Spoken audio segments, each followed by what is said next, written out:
Assalamualaikum warahmatullahi wabarakatuh, Bu Listi. Waalaikumsalam warahmatullahi wabarakatuh. Ketemu lagi ya, Bu Listi ya. Kemarin kita sudah lokakarya 4 ya. Iya, Ibu.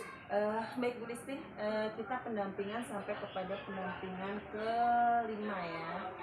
Oke Bu, untuk pendampingan kelima ini tema kita adalah rancangan program yang berpihak pada murid Bu. Kemudian fokus pendampingannya nanti kita akan berdiskusi tentang refleksi penerapan aksi nyata modul 3.1 ya. Sudah ya Bu ya? Sudah.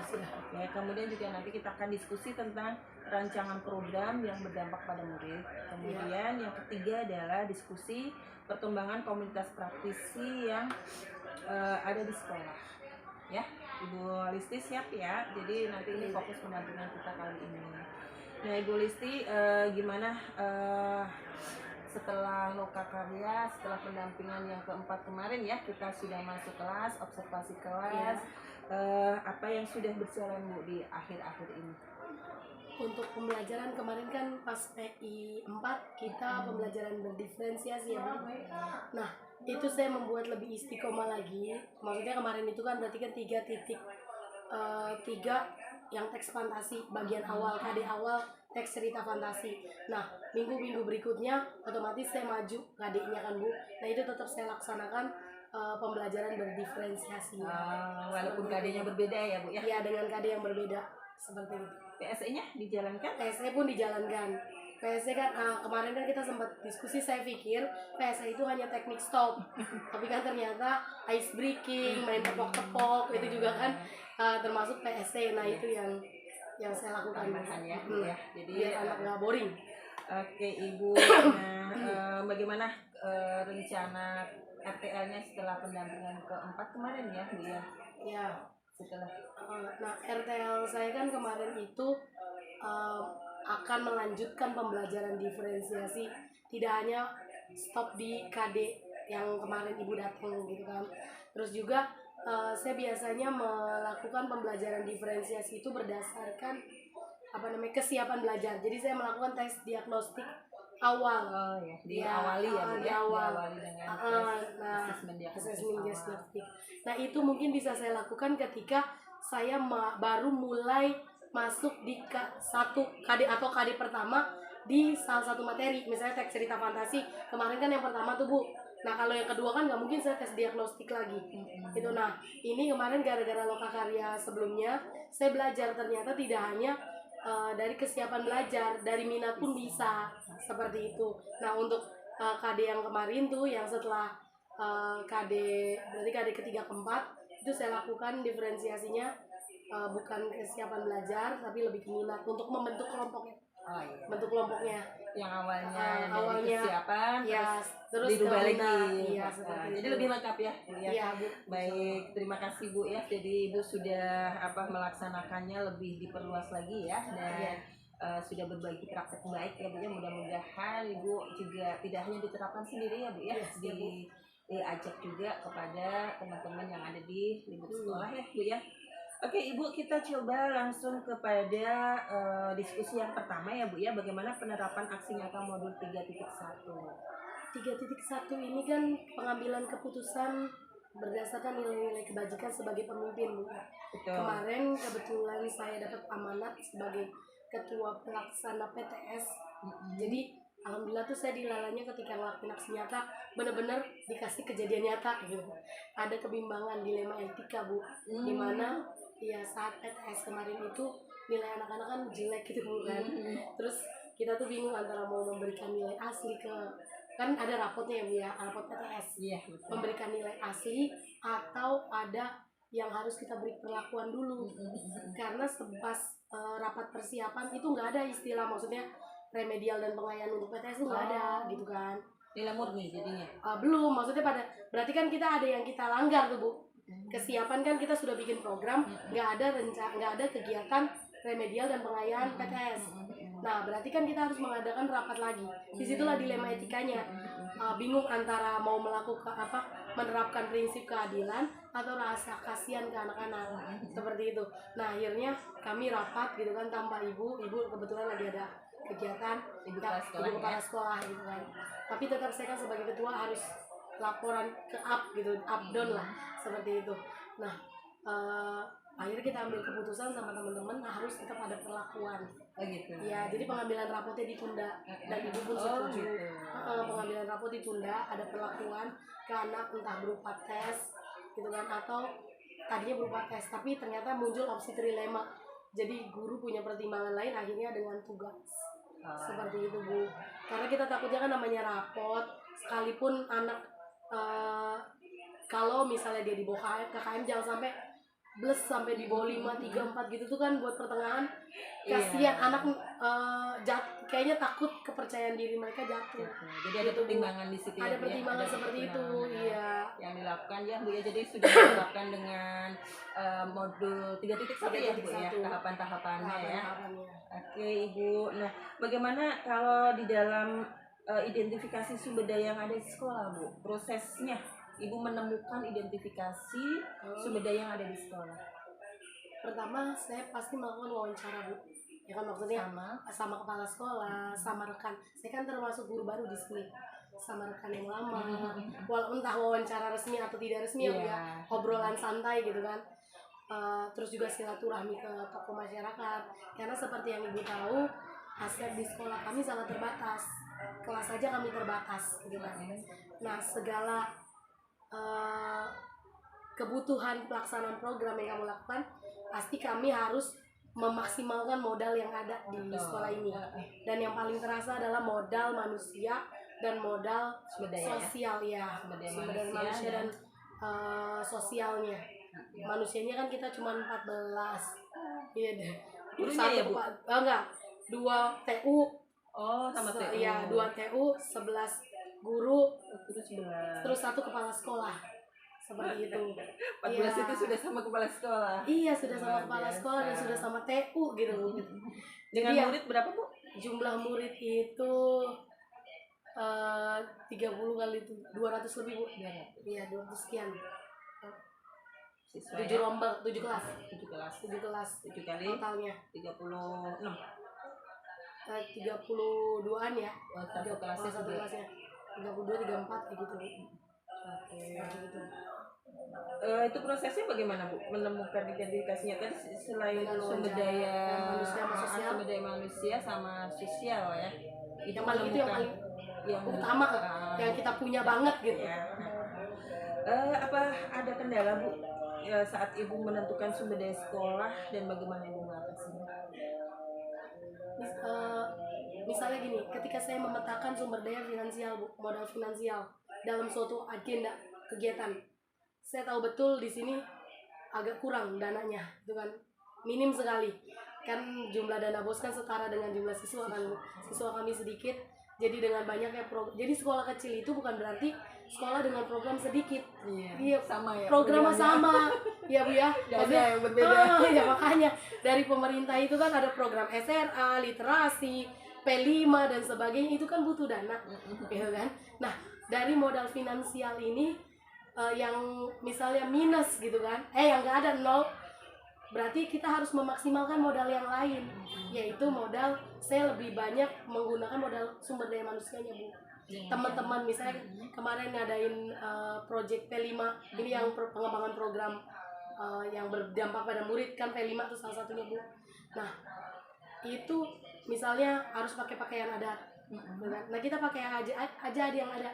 Maksudnya anak-anak ada tapa atau yang Papua mereka buat rumbai-rumbai dari tali rapia. Bikin sendiri anak-anak. Alhamdulillah wali kelasnya juga luar biasa kreatif gitu Bu.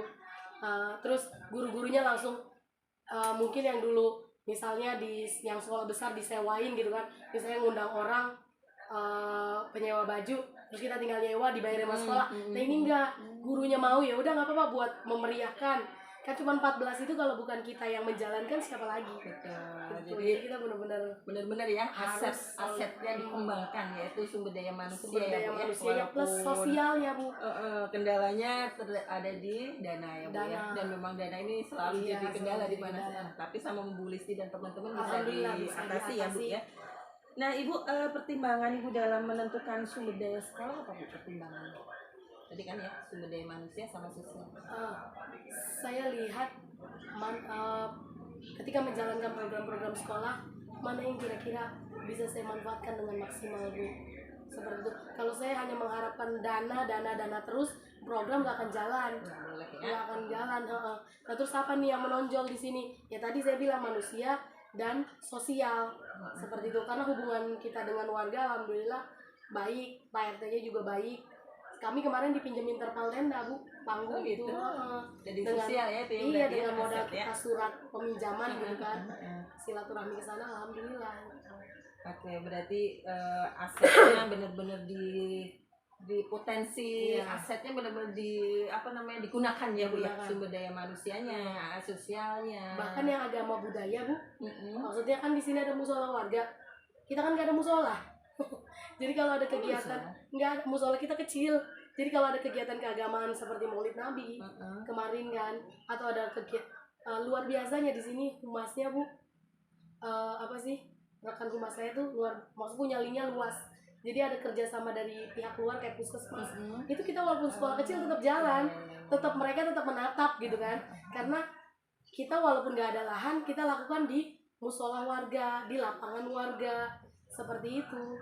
Ya itu, jadi dari unsur budaya dan agama di sekitar sini pun Bisa mendukung masuk ya. banget. Jadi tambah itu berarti tambahan lagi ya Bu ya, aset Tambah. tadi ya, aset selain sumber daya manusia, ada sosial Ya. ditambah Agama apa dan tadi? budaya. Agama, budaya Politik yang ada juga di sebenarnya sekolah. bisa, kebijakan Apa itu? sekolah. Apa itu Bu? Jadi Contohnya? kepala sekolahnya misalnya ketika melakukan suatu program kegiatan akan didiskusikan. Jadi mulai timbullah kebijakan.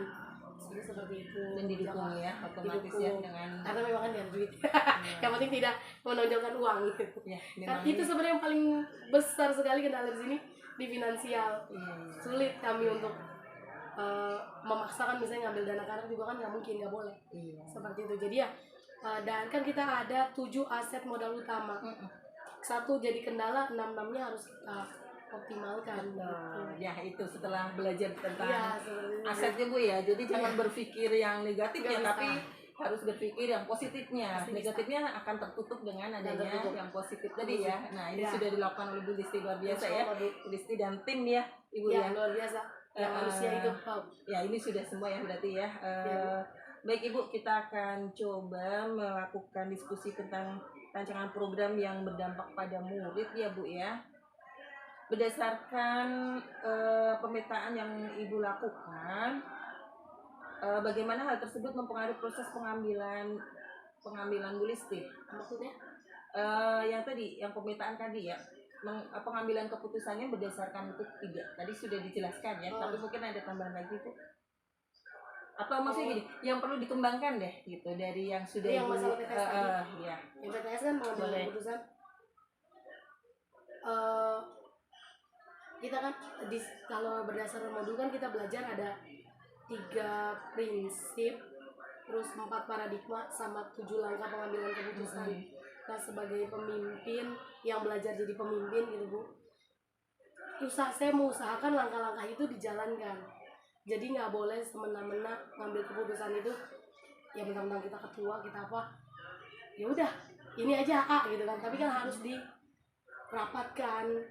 Intinya kita duduk bareng, entah duduk bareng itu dalam kondisi resmi ataupun hanya sekedar ngobrol bagaimana ya. Jadi alhamdulillah ya kita karena dikit sih Bu orangnya, jadinya ada masalah apa-apa kita akan bertanya, ini ada masalah begini enaknya bagaimana, seperti itu. Jadi ada ataupun tidak ada ibu kepala yang memimpin rapat gitu kan, insya Allah permasalahan pengambilan keputusan kita jalankan bersama-sama. Nah, jadi yang mendukung menurut Ibu apa? Mendukung dalam pengambilan keputusan itu yang kerjasama tim, kolaborasi tim, intinya di situ itu ya. karena memang tim, modal kuat di sekolah ini manusia gitu. Jadi kolaborasinya yang harus Dikuatkan. dikuatkan lagi ya. Iya. Bu Listi, adakah pengalaman yang terjadi dalam waktu dekat ataupun sebelum mengikuti program guru penggerak yang mencerminkan etika baik itu terkait dengan rekan sejawat Bu? Gimana maksudnya Bu? Pengalaman yang terjadi, adakah pengalaman yang terjadi yang terkait dengan etika apa Bu? Dilema etika terkait dengan rekan sejawat? Ya dulu sebelum ikut guru penggerak ya, Ya pasti ada Bu. Bisa diceritain. Sebelum ikut guru penggerak itu ya kan saya orangnya kan ini ya, apa sih namanya, kalau memang teman susah diajak kerja sama ya udah saya jalan sendiri, bukan gue jalan sendiri gitu. Pokoknya lebih ke yang dulu ya? saya sendiri itu kan dulu kan ibu bilang kan sebelum Iya, sebelum dulu ya kayak begitu jalan sendiri. Cuman kan ketika kita tahu ilmu kolaborasi, bagaimana teknik mengajak rekan dan sebagainya, karena yang namanya manusia kan nggak mungkin hatinya sekeras batu.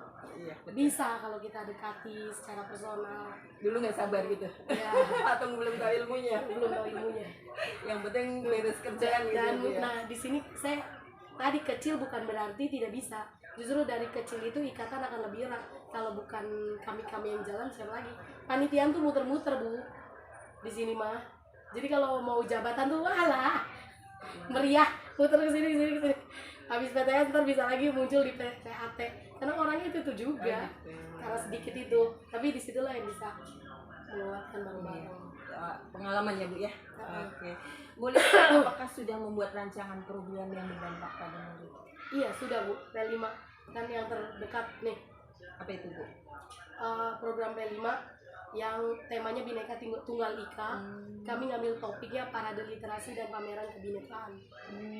Terus tadi ya programnya ya tadi ya.